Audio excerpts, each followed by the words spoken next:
The air in First National Bank's gleaming lobby turned thick with tension, as branch manager Derek Coleman, a man whose smug confidence outweighed his professionalism, stepped directly into the path of Dr. Amara Williams. His lips curled into a patronizing smile as he gestured toward the door. "The welfare office is 3 blocks that way, ma'am," he said, his voice oozing condescension. He didn't even glance at her tailored navy suit, or the platinum credit card glinting in her hand. His eyes had already dismissed her. Around them, customers froze, their murmurs dying mid-sentence. A teenager near the door discreetly angled her phone, her fingers flying across the screen. Dr. Williams didn't flinch. She adjusted her leather briefcase, her posture radiating quiet authority.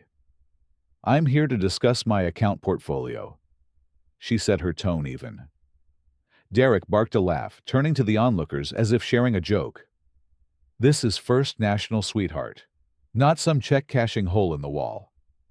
The words hung in the air like a slap. Behind the counter teller, Sarah Martinez clenched her pen. She'd seen Derek's arrogance before, but this was a spectacle. Then came the twist. An elderly woman, Mrs. Henderson, her silver hair pinned, neatly shuffled forward. "Young man," she said, her voice trembling with decades of lived authority, "I've banked here since you were in diapers, and I've never seen such disgraceful behavior." The room buzzed. Derek's smirk faltered as his phone vibrated once, then incessantly. Across social media, the hashtag #BankingWhileBlack was trending. Viewer counts on the live stream skyrocketed, 200, 500, $1,000. Dr. Williams didn't smile. She didn't have to. With deliberate calm, she slid a business card across the counter. The embossed lettering caught the light: Amara Williams, Ph.D., Chief Financial Officer, Sterling and Grant Investments. Derek's face drained of color. The silence was deafening. And then, the mic drop no one saw coming. Security guard Johnson, a burly man, who'd stayed silent until now, stepped beside Dr. Williams. "Sir," he said low and firm, "maybe you're the one who doesn't understand this bank's policies." The crowd erupted. Somewhere a camera shutter clicked. By closing time, Derek would be unemployed. By midnight, the video would have 2 million views. And by morning, First National would issue a statement about reevaluating institutional biases. Funny how a single moment of unchecked prejudice can unravel a lifetime of privilege. The heavy glass doors hissed shut behind Derek, the sound echoing through the suddenly silent lobby. Every eye followed his slumped figure as he trudged past the news cameras and protesters, his tailored suit now looking like a costume he had no right to wear. Someone in the crowd shouted, "Bye, Felicia!" The mocking send-off sparking nervous laughter that rippled through the bank. Dr. Williams turned to face the remaining staff, her expression unreadable. The tension was so thick, you could taste it metallic and sharp like blood in the air. Then came the unexpected moment that changed everything. Jason Wright, the young loan officer who'd spoken up earlier, stepped forward with a stack of files. "Dr. Williams," he said, his voice steady despite the gravity of the moment, "these are the approved loans from last month that Derek personally flagged for additional review." He opened the top file to reveal a post-it note in Derek's handwriting, "To Urban Decline."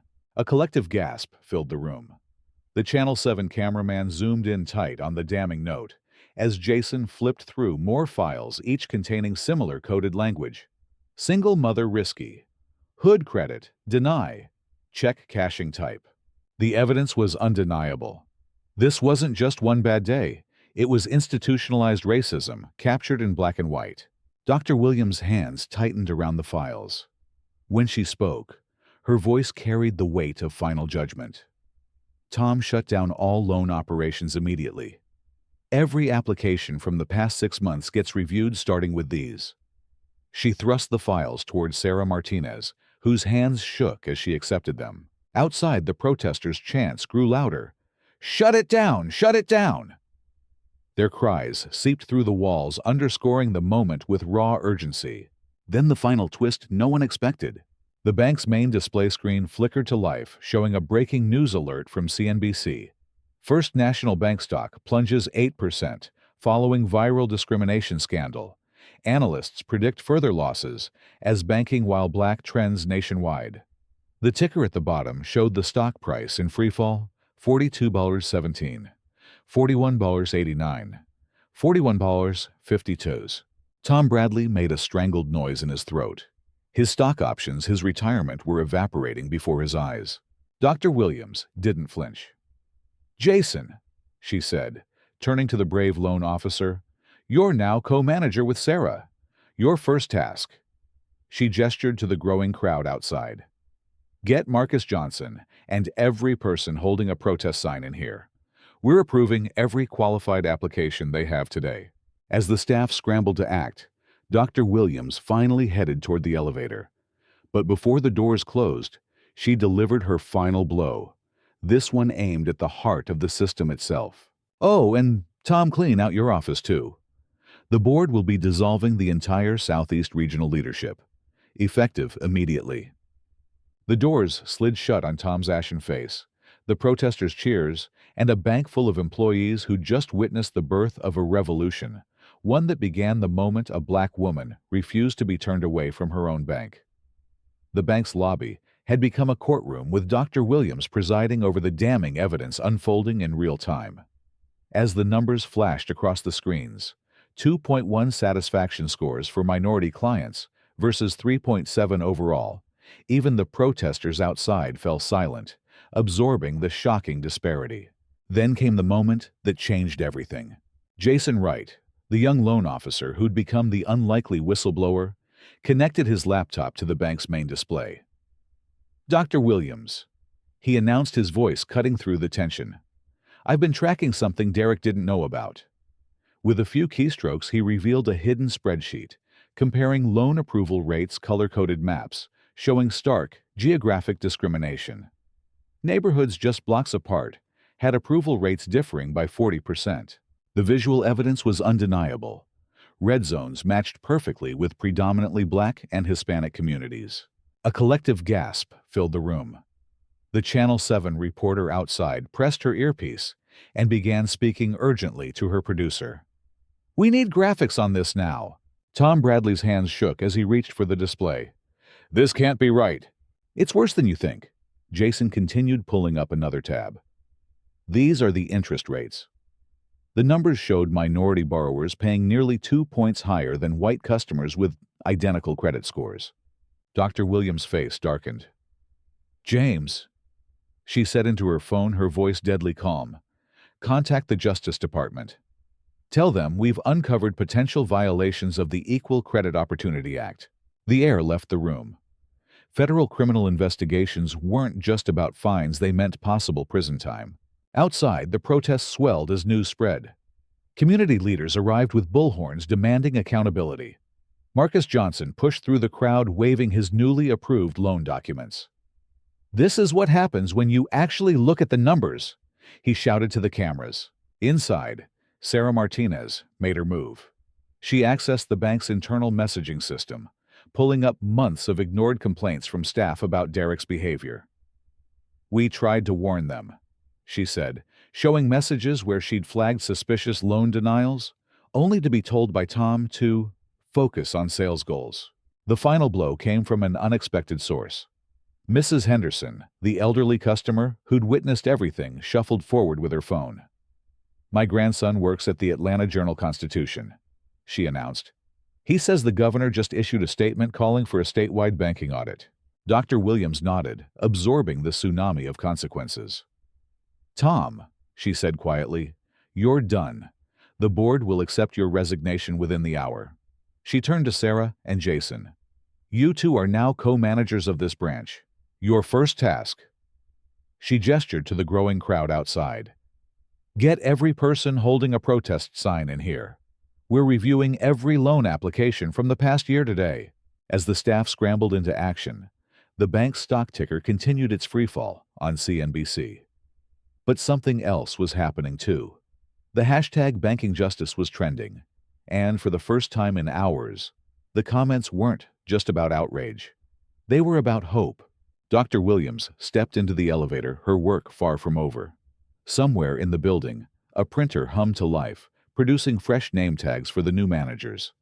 Outside, the protesters began chanting a new slogan, "Clean house, clean loans." The revolution wouldn't stop at one branch, it was only beginning. The air in the bank lobby turned glacial as Dr. Williams's words settled over the room. Tom Bradley's pleas echoed off the marble walls, his desperation growing with each passing second. "I have kids in college," he blurted out as if tuition payments could excuse years of willful blindness. Then came the moment that sealed his fate. Jason Wright stepped forward, laptop in hand. "Dr. Williams," he said, his voice steady despite the tension, "there's something else you need to see." With a few keystrokes, he pulled up a series of emails between Tom and Derek from the past year. The subject line said it all: minority loan applications slowing us down. Can we tighten requirements in Zone 4? Complaint from Black customer. Handle quietly. The color drained from Tom's face as the last email appeared, one he'd sent just last month. "Derek, keep doing what you're doing. The numbers look great. Don't worry about the noise." A stunned silence fell over the lobby. Even the protesters outside had gone quiet, watching through the glass walls as the evidence played out on the bank's main display screen. Mrs. Henderson broke the silence with a dry chuckle. "Well now," she said, adjusting her glasses, "ain't that just the smoking gun?"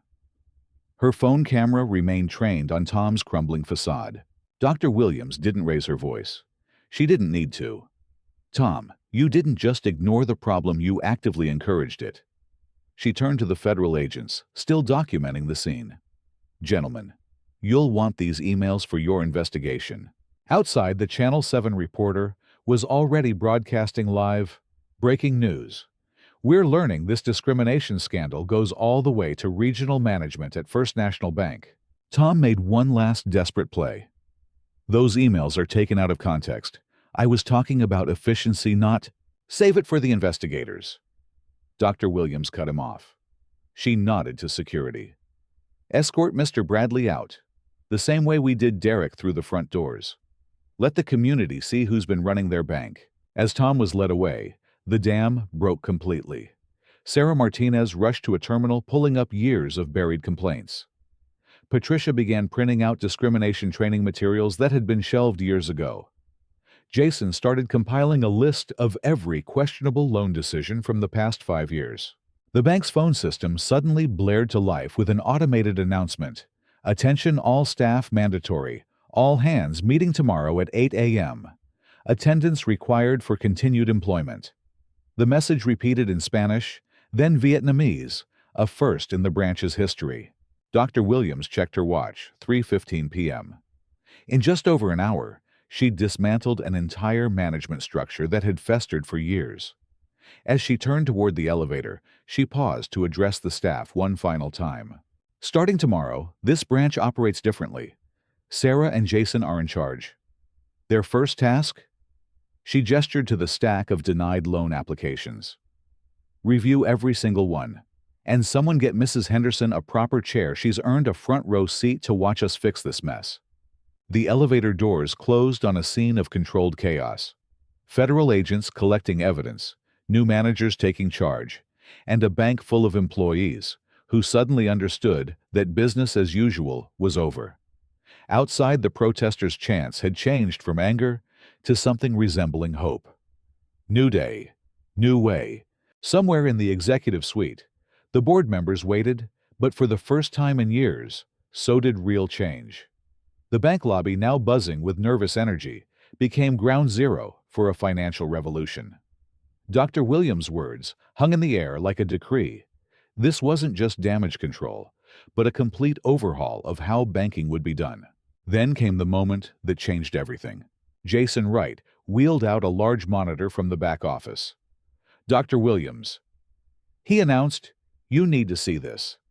The screen displayed a real-time map of the bank's loan approvals across Atlanta, a sea of red rejection pins clustered in minority neighborhoods with islands of green approvals in wealthier white areas. The visual representation of systemic bias was undeniable. Mrs. Henderson gasped, "Lord have mercy, it's like redlining never ended." The Channel 7 reporter, still broadcasting live outside, pressed her earpiece. "We're getting confirmation that the Justice Department has opened a pattern and practice investigation into First National's lending operations. Dr. Williams didn't flinch. "Sarah," she said calmly, "pull every loan application from those red zones. We're approving every qualified borrower today, no exceptions." She turned to Jason. "And contact every customer who was wrongfully denied. Full apologies, approved loans at prime minus rates, and $500 goodwill deposits." Tom Bradley, still lingering near the exit under security watch, made a strangled noise. "You can't just, that'll cost millions." "That's the point," Dr. Williams replied coldly. "Consider it tuition for the lesson you should have learned years ago." The bank's doors suddenly burst open as Marcus Johnson led a group of small business owners inside the very people Derek had turned away. "Y'all hearing this?" he called out. "They fixin' to make things right." Sarah sprang into action, directing tellers to set up special stations. Patricia began printing fresh applications. The atmosphere shifted from tense to electric. What began as a public shaming was transforming into a rare moment of corporate accountability. Then came the final twist no one expected. The bank's main display screen flickered to life with a breaking news alert.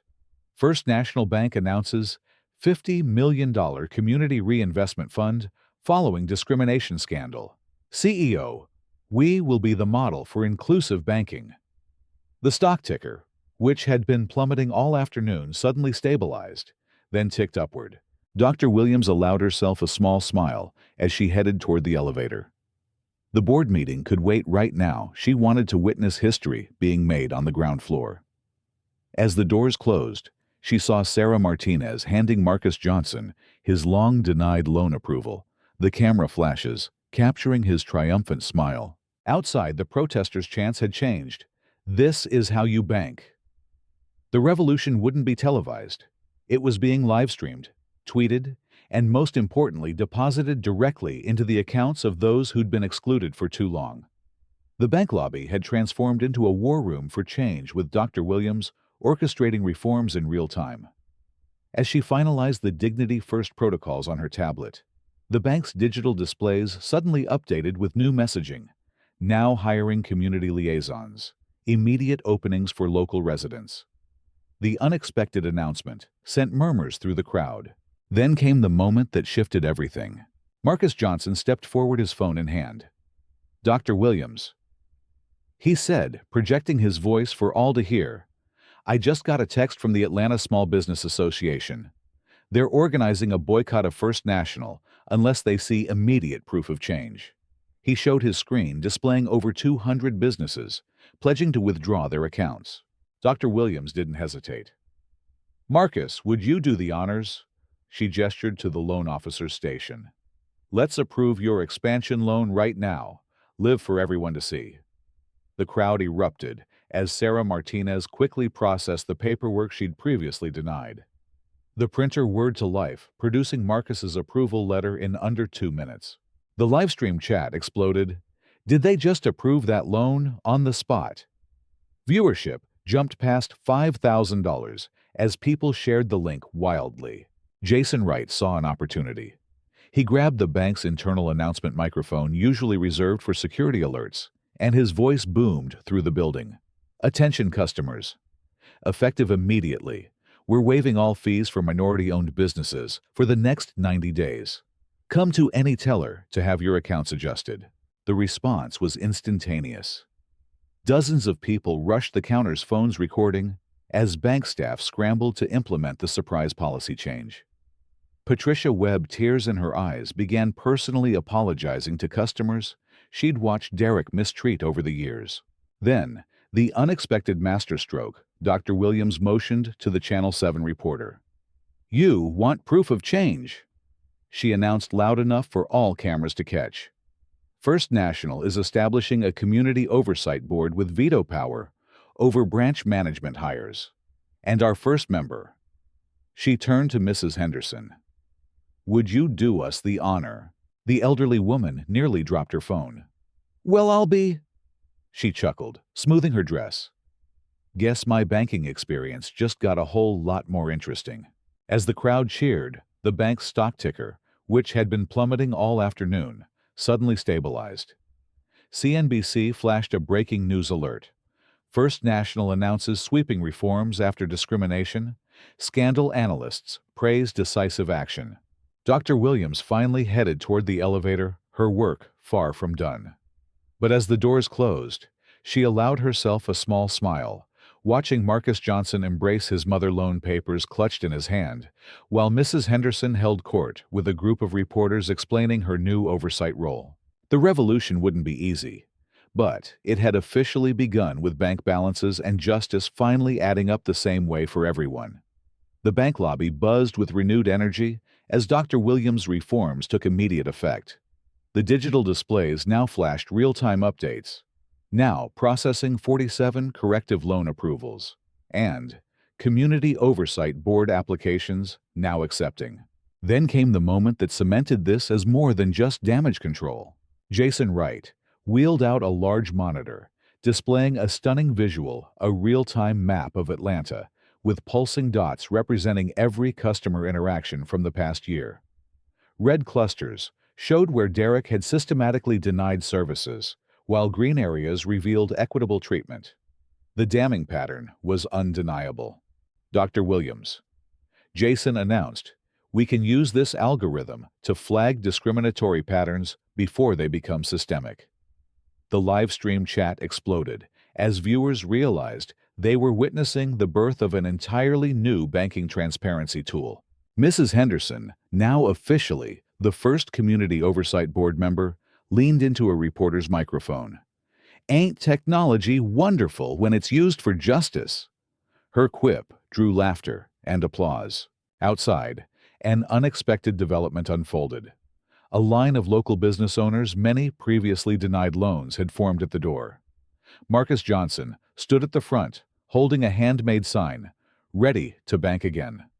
The Channel 7 camera zoomed in as Sarah Martinez personally welcomed each one, processing loan applications on the spot. Then the masterstroke no one anticipated. Dr. Williams' phone buzzed with a notification. She read it aloud. "The Federal Reserve has taken notice of our reforms. They're fast-tracking approval for our new Community Reinvestment Initiative." The lobby erupted in cheers. Even the stone-faced security guards broke into smiles. As Dr. Williams headed toward the elevator, she paused for one final announcement. "Starting tomorrow, this branch becomes the pilot location for our Banking for All program."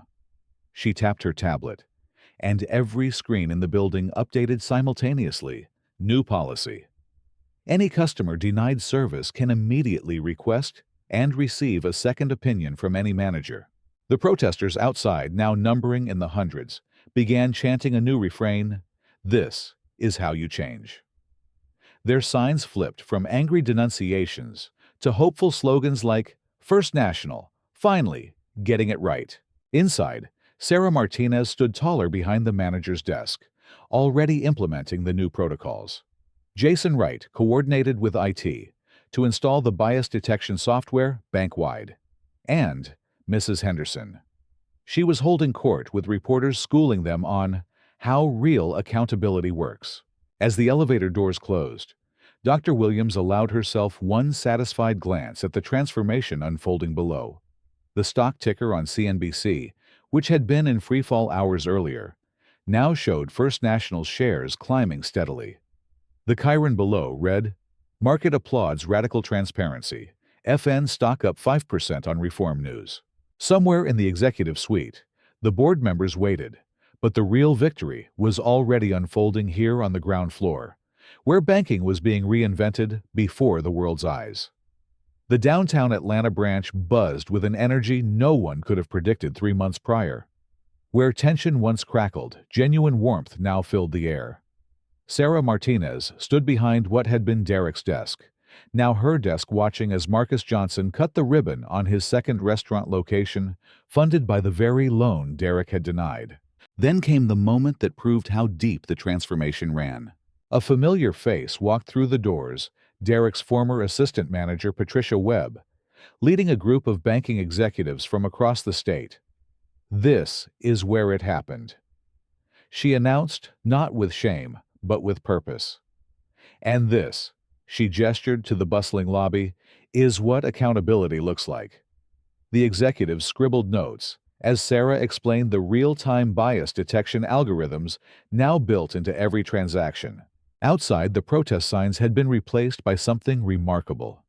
The same activists who'd once picketed the bank now stood proudly beside a new mural spanning the building's side, a vibrant timeline showing the branch's journey from discrimination to redemption.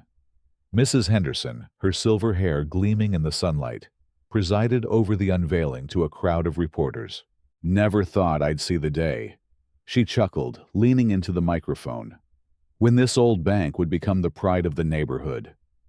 Inside, Jason Wright, now co-manager, demonstrated their newest innovation to the visiting executives, the Second Chance program. Any customer previously denied service gets automatic priority review. He explained, pulling up Marcus Johnson's file on the screen. "And look at this. He's now employing 28 people in the community." The most powerful moment came unexpectedly. The bank's doors swung open to reveal Derek Coleman himself, looking noticeably older in his ill-fitting insurance salesman suit. The room fell silent as he approached Sarah's desk. I came to apologize," he stammered, placing a check on the counter.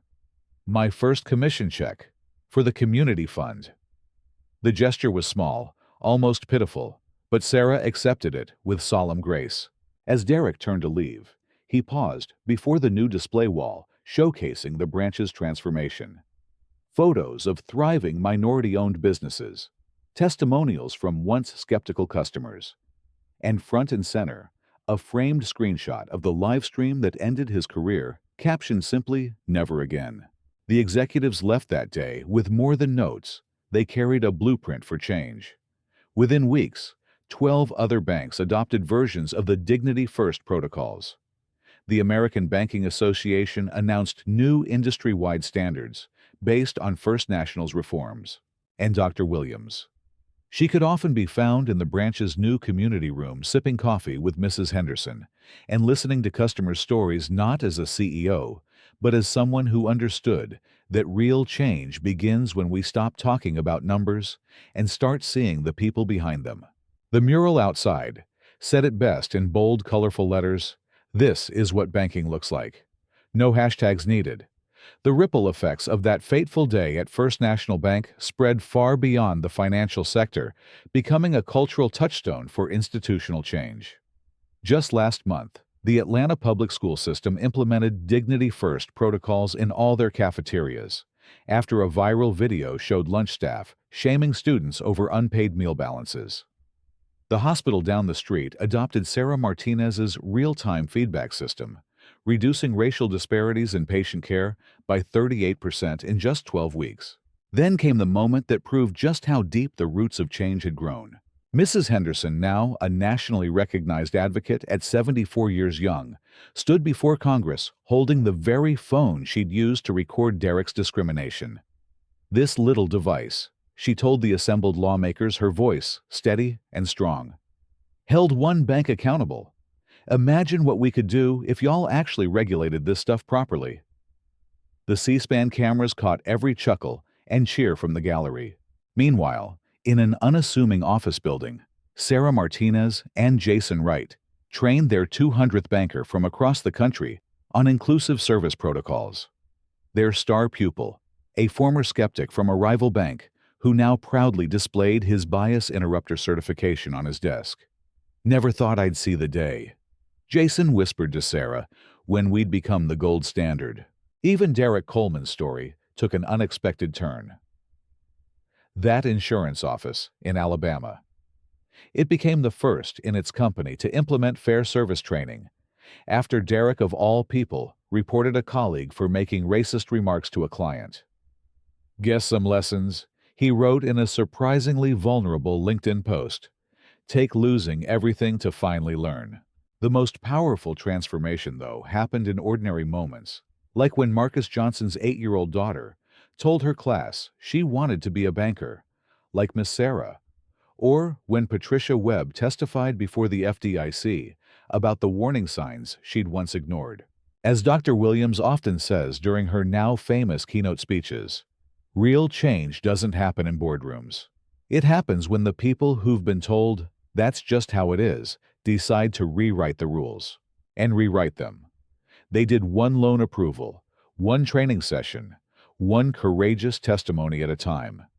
The revolution wasn't televised. It was live-streamed, documented, and most importantly, lived every day in the choices of ordinary people who finally understood their power to make how things are into how things should be. The air in First National Bank crackled with tension as Derek Coleman, the branch manager, dismissed Dr. Amara Williams's embossed business card with a flick of his wrist. "Patricia," he barked, summoning the assistant manager with a snap of his fingers. "Tell this woman we don't cater to people who print fake credentials at Office Depot." His voice dripped with contempt loud enough for the entire lobby to hear. Patricia hesitated. Her face flushed. She recognized Dr. Williams's name from the bank's high-net-worth client list, but Derek's glare silenced her before she could speak. He turned to the crowd, arms spread theatrically. "Does she look like someone who banks with us?" he challenged, gesturing at Dr. Williams' polished attire, as if it were a costume. A sudden chime cut through the silence as the bank's doors slid open. Michael Carter, CEO of First National's parent company, strode in with two assistants trailing behind. "Amara," he called out, his voice warm but urgent. "The mayors waiting in the boardroom were behind schedule." Derek's smirk vanished. His mouth went dry as he recognized the man he'd only ever seen in corporate emails. Before he could react, the bank's PA system blared an alert. "Code Silver, immediate audit protocol activated." Patricia's hand flew to her mouth. Code Silver meant undercover executives were evaluating the branch, and they'd just witnessed everything. Derek's knees nearly buckled as he glanced at the security cameras, then at the teenager's phone, where the livestream viewer count ticked past $10,000. Mrs. Henderson, her phone still recording, gave Derek a pitying smile.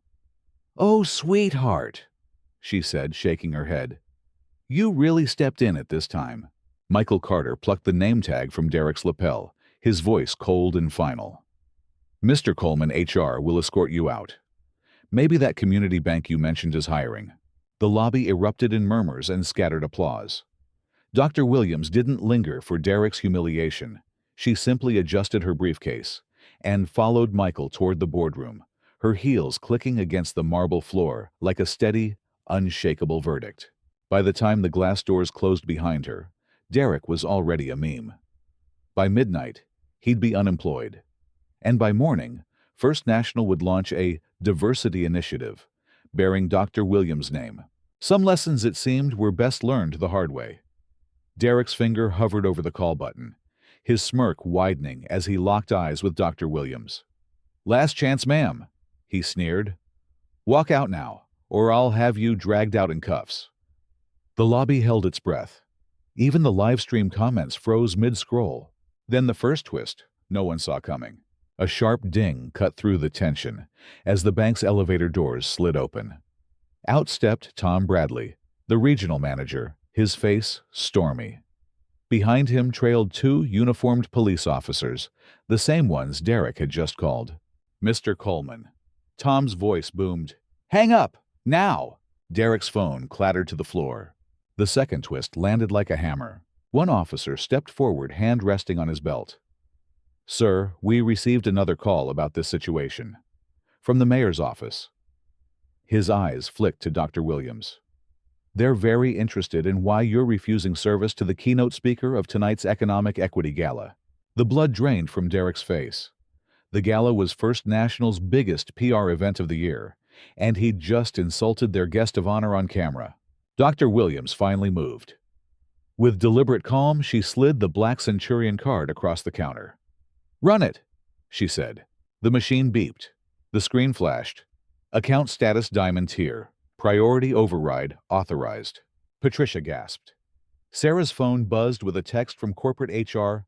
"Lock Coleman's system access. Effective immediately." And then, the knockout punch. Mrs. Henderson's voice rang out crisp with triumph. "Channel 7. News just pulled into the parking lot. Sugar. Smile for the cameras." Derek didn't move. Couldn't move. The lobby erupted into chaos, reporters surging forward, customers cheering, the livestream viewer count exploding past 100K. But all he heard was the click of Tom Bradley's pen as he signed the termination paperwork right there on the counter. Dr. Williams didn't stay for the spectacle. She simply collected her card, nodded to Officer Johnson, and strode toward the elevator, where Michael Carter held the door open, his grin sharp enough to cut glass. "Next time," he murmured as she passed, "let's just start with the Centurion card." Behind them, Derek Coleman's career went up in flames. And the internet loved every second of it. The air in the bank lobby grew heavier with each passing second, as Derek stood, his ground phone still pressed to his ear. Officer Johnson shifted uncomfortably, his experienced eyes darting between Derek's reddening face and Dr. Williams' unshakable calm. The 911 dispatcher's tinny voice continued through the speaker. "Sir, should we dispatch officers?" Then, the moment everything changed. The elevator doors slid open with a soft chime. All heads turned as Tom Bradley stepped out, his face a mask of controlled fury. But it wasn't just Tom. Flanking him were two uniformed police officers, the same ones Derek had summoned, and a sharply dressed man carrying an iPad with the bank's corporate logo. "Derek." Tom's voice cut through the tension like a blade. "Hang up. Now." The color drained from Derek's face as he recognized the third man, the bank's chief compliance officer. His finger trembled over the disconnect button. The revelation came like a thunderclap. The CCO stepped forward, tapping his iPad. "Mr. Coleman, we've been monitoring this situation through our new AI security system that flags potential PR disasters." He turned the screen to show Derek's own face, frozen mid-snarl on the live stream that had now surpassed 50,000 views. "Care to explain why you're refusing service to our largest private client?" Dr. Williams finally moved, reaching into her briefcase. What she produced wasn't just ID, it was a embossed portfolio with the bank's platinum client seal. "Account number 1147-622, she said calmly. "The one your system automatically flags for executive oversight." A collective gasp rippled through the lobby as Patricia rushed to a terminal. Her hands shook as she typed. The screen flashed. "Client status diamond tier. Assets under management $28.7 million. Derek's phone hit the marble floor with a crack. Tom Bradley didn't wait for explanations. He turned to the officers. "Gentlemen, we won't be needing your services after all. However," his gaze locked onto Derek, "we may need an escort to remove someone from the premises." The CCO was already on his phone. "Legal, yes. We need the discrimination lawsuit protocol, immediately." His eyes flicked to the growing media scrum outside. And PR. Lots of PR. As the reality of his situation crashed over him, Derek made one last desperate play. "You can't. I have 15 years with this bank. My performance reviews were doctored," interrupted a new voice.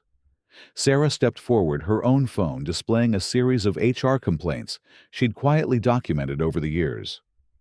"Turns out I wasn't the only one who noticed your tendencies." The live stream comments exploded as Jasmine, the original streamer, pushed forward. "Dr. Williams?" she asked, phone raised. "What message do you have for people who've experienced this kind of discrimination?" For the first time, Dr. Williams's perfect composure softened. She looked directly into the camera. "That you deserve better. And sometimes—" Her eyes flicked to Derek, now slumped against the counter.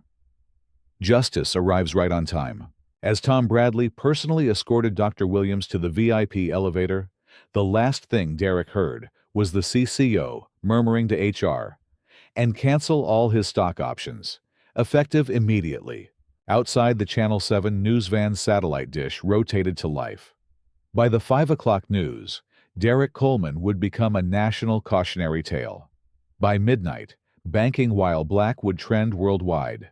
And by morning, First National would announce a new diversity initiative, chaired by none other than Dr. Amara Williams. The marble floor seemed to tilt beneath Derek's feet as he stared at the business card in Dr. Williams's hand. The embossed letters burned into his retinas: board chair and primary shareholder. A strangled noise escaped his throat, something between a cough and a whimper. Tom Bradley moved first, snatching the card from Derek's limp fingers, as if it were evidence in a crime scene. His voice cracked. "Dr. Williams, I had no idea you were visiting today." "That," Dr. Williams interrupted, "was rather the point." She adjusted her cufflinks, the platinum catching the light. "Our mystery client program evaluates how branches treat unrecognized high-net-worth individuals." Her gaze flicked to the livestream camera. "Though, I confess we didn't anticipate quite this demonstrative a result." A sharp ding announced the arrival of the bank's private elevator. Out stepped three men in tailored suits, the bank's general counsel, head of PR, and a stone-faced man holding a termination folder. They flanked Dr. Williams like a Praetorian guard. "Mr. Coleman," the GC said, voice like chilled steel, "you're relieved of duty, permanently." He nodded to the security team. "Escort him out through the back. There are media out front." Derek's legs buckled. "But my vesting—" "Forfeited." The PR chief snapped, tapping his tablet. A notification blared across every employee phone in the building. "Emergency, all hands. Mandatory bias training starts in 30 minutes. Attendance required for continued employment." Jasmine, the live streamer, suddenly gasped. "Oh, my God!" She turned her phone toward the crowd. "Y'all, CNN just picked this up." The viewer counter exploded. 10,000, 50,000, $100,000, as the Chiron at the bottom of her screen flashed. "Breaking bank manager calls police on own CEO." Dr. Williams didn't smile. She didn't need to. With a single nod to Tom, she turned toward the VIP elevator, then paused. "Oh, and Derek." Her voice carried perfectly in the dead silence. "That community bank you recommended, I own that too." The lobby erupted. Mrs. Henderson whooped like a teenager. Sarah Martinez burst into tears of relief. And Jasmine's livestream comments moved so fast, they blurred into a solid wall of celebration emojis. As the elevator doors closed, the last thing Derek saw was his own reflection in the polished brass, red-faced, sweaty, and very, very unemployed. Outside, the Channel 7 reporter was already doing her stand-up in front of the bank's logo, the words "racist bank manager" fired on livestream, glowing on the Chiron behind her. Somewhere in the building, a printer whirred to life, producing fresh name tags for the branch. One of them read Sarah Martinez, interim manager. And in the executive suite, 30 floors up, Dr. Williams poured herself a bourbon neat and watched the hashtag #SheOwnsTheBank go viral. The board meeting could wait. This was better than any PR campaign money could buy. The bank lobby had transformed into a stage with every eye fixed on the unfolding drama. Dr. Williams's calm voice carried through the marble hall as she continued her phone call, each word tightening the noose around Derek's career. His face cycled through shades of red and gray, his fingers leaving damp prints on the polished counter. "James, while you're pulling those files, flag all customer complaints from this branch in the last quarter," she said, her gaze never leaving Derek. "Particularly any involving perceived discrimination." The air grew heavier, the weight of her authority pressing down on everyone in the room. Behind the teller line, Sarah Martinez's phone buzzed incessantly with texts from colleagues across Atlanta's banking network. Word was spreading faster than any official memo could travel. The sudden commotion at the entrance broke the tension like a hammer through glass. Christine Yang from the Atlanta Journal-Constitution pushed through the doors, microphone in hand, followed by a jostling pack of camera crews. "Mr. Coleman," she called out, "can you explain why you called police on the woman who owns this bank?" The question hung in the air, met with a wave of murmurs from the gathered customers. Someone in the crowd shouted, "Answer her!" and the demand rippled through the room in whispers and nods. Dr. Williams's phone buzzed again. She glanced at the screen, then fixed Tom Bradley with a look that made the regional manager shrink visibly. "It appears our new monitoring system flagged 11 prior incidents at this branch," she announced, her voice crisp and clear. all involving racial profiling, all under your supervision, Tom, all conveniently overlooked. The revelation sent shockwaves through the lobby. Customers exchanged wide-eyed glances, while the live stream chat exploded with activity, the viewer count now climbing past 5,000 years. Mrs. Henderson, still recording, shook her head in disbelief.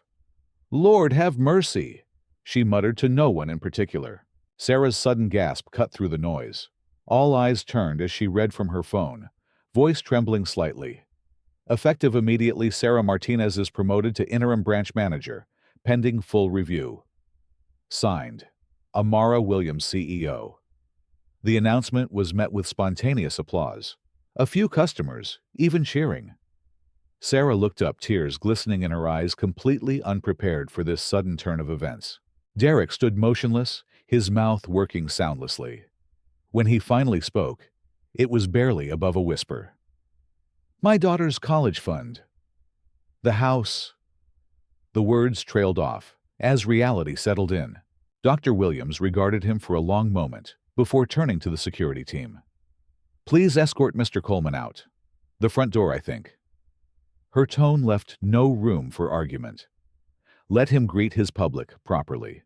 As Derek was led toward the entrance, the cameras flashing like strobe lights, the Channel 7 reporter was already broadcasting live in what may become a textbook case of workplace discrimination. Gone viral. Her voice faded as the doors closed behind them. Up in the executive suite, Dr. Williams stood at the floor-to-ceiling windows, watching the media circus below. The bourbon in her glass caught the afternoon light as she took a slow sip. On her desk, 3 phones buzzed simultaneously with incoming calls.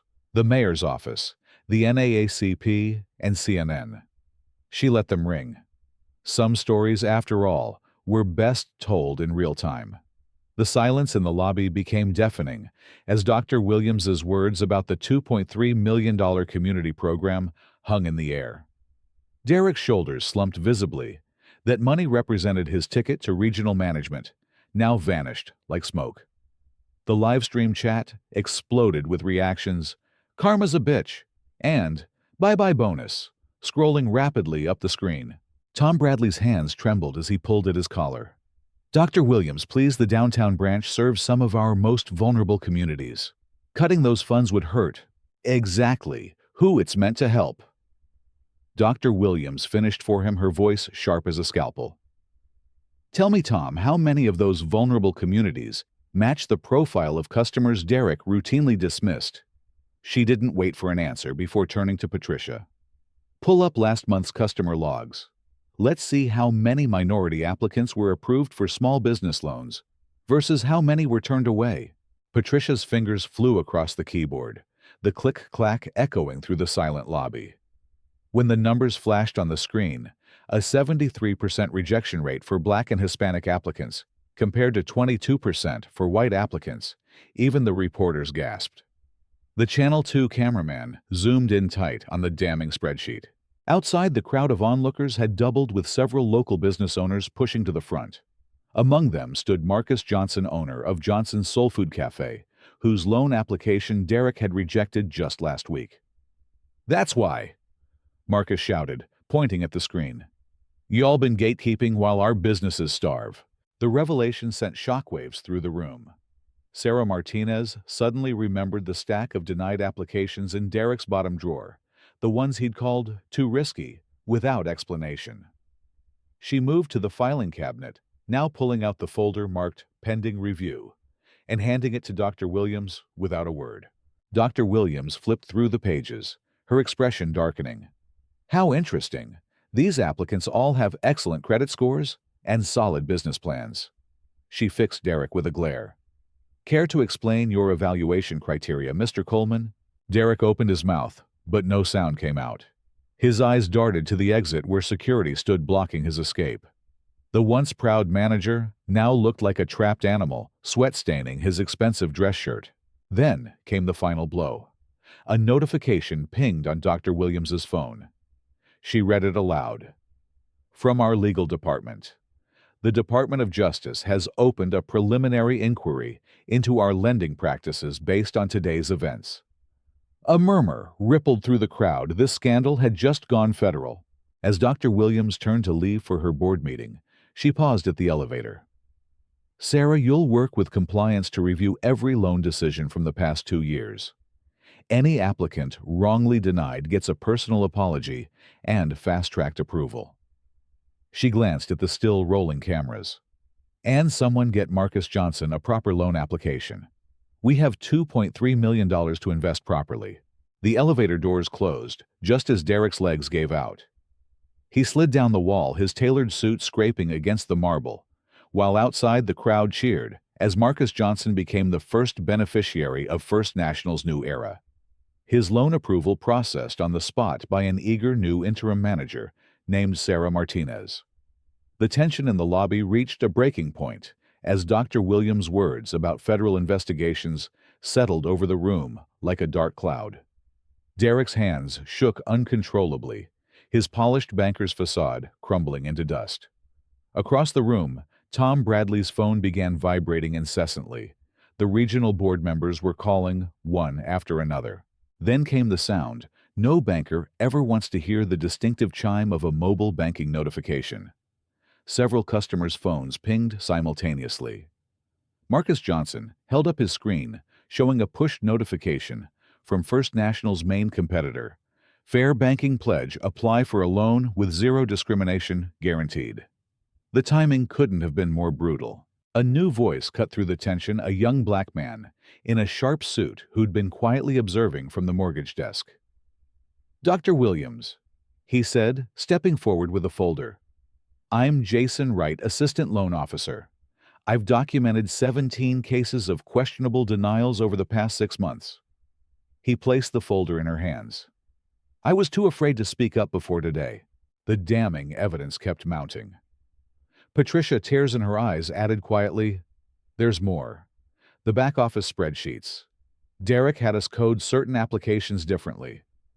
She moved to a computer and pulled up the internal system, revealing color-coded customer files that matched exactly with the racial disparities in loan approvals. Dr. Williams's face hardened as she scrolled through the data. "Tom," she said coldly, "did you know about this coding system?" The regional manager's silence was answer enough. Outside, the crowd had grown to nearly 100 people, community leaders, small business owners, even a city council member who'd seen the live stream. They began chanting, "Shut it down," as news helicopters circled overhead. Then came the final nail in the coffin. The bank's front doors swung open to reveal 2 stern-faced men in dark suits flashing federal badges. "FDIC and OCC," the taller one announced. "We're here to conduct an emergency examination based on probable violations of fair lending laws." Derek made a strangled noise and collapsed into a chair. Tom Bradley started babbling about cooperation, but the federal agents ignored him, making straight for the loan documentation. Dr. Williams checked her watch, 3:00 p.m. sharp. "Gentlemen," she said to the investigators, "you'll find full cooperation from Interim Manager Martinez. I have a board meeting to attend where we'll be voting on immediate reforms." She turned to Sarah. "Freeze all loan decisions until compliance reviews each file. And call Marcus Johnson. Tell him we're approving his loan at prime, minus 2% as an apology." As she walked toward the elevator, the crowd outside erupted in applause. The Channel 2 reporter shouted, "Dr. Williams, any comment on today's events?" She paused just long enough to say, "First National Bank is closed for business today, but we're open for change." The elevator doors closed on the image of Derek Coleman being read his rights by federal agents. His once promising banking career ending in the most public way possible. The bank's lobby had become a pressure cooker of tension as Dr. Williams checked her watch. The seconds ticked by with unbearable weight, each movement of the minute hand sealing Derek's fate more completely than any termination letter could. A sudden commotion erupted near the entrance as a group of protesters pushed through the doors, their signs reading, "Banking while black," "Banking while watched," and "First National, more like Worst National." The crowd outside had organized faster than anyone anticipated, fueled by the live stream that now showed over 3,000 viewers. Jason Wright, the assistant loan officer who'd spoken up earlier, stepped forward with a new revelation. "Dr. Williams," he said, voice steady, despite the chaos, "I just received 6 emails from colleagues at other branches. This wasn't an isolated incident." He held up his phone, showing screenshots of similar complaints from across the banking network. "There's a pattern here." The air left the room. Even the federal agents paused their documentation review to exchange grim looks. What had begun as one manager's spectacular downfall was now exposing systemic rot throughout the institution. Derek's phone buzzed again, this time with an automated notification from his home security system. The camera feed showed news vans parked outside his suburban house. His wife's frantic follow-up text read, "Reporters are ringing the doorbell." "What did you do?" Dr. Williams took in the scene with calm authority. "James," she said into her phone, "initiate Protocol 47. The color drained from Tom Bradley's face.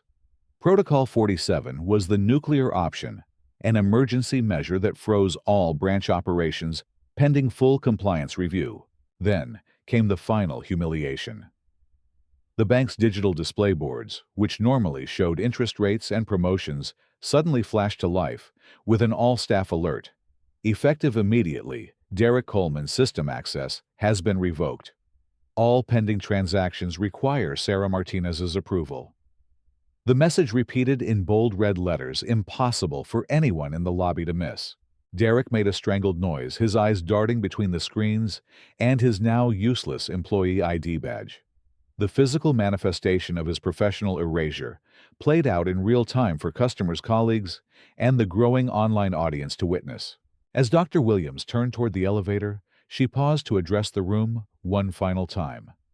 "First National will be closed tomorrow for company-wide bias training.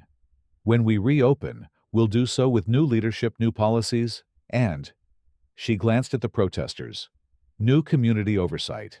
The elevator doors closed just as Derek's phone rang, the union rep, calling to inform him they wouldn't be representing him after all. Not after video evidence showed clear violations of their code of conduct. The once powerful branch manager stood alone in the center of the lobby, surrounded by the ruins of his career, as every screen in the building continued to flash his termination notice in relentless red letters. Outside, the Channel 7 reporter summed it up perfectly for her viewers. "In the age of social media, justice, some firings don't wait for HR paperwork. They happen live in public, with the whole world watching."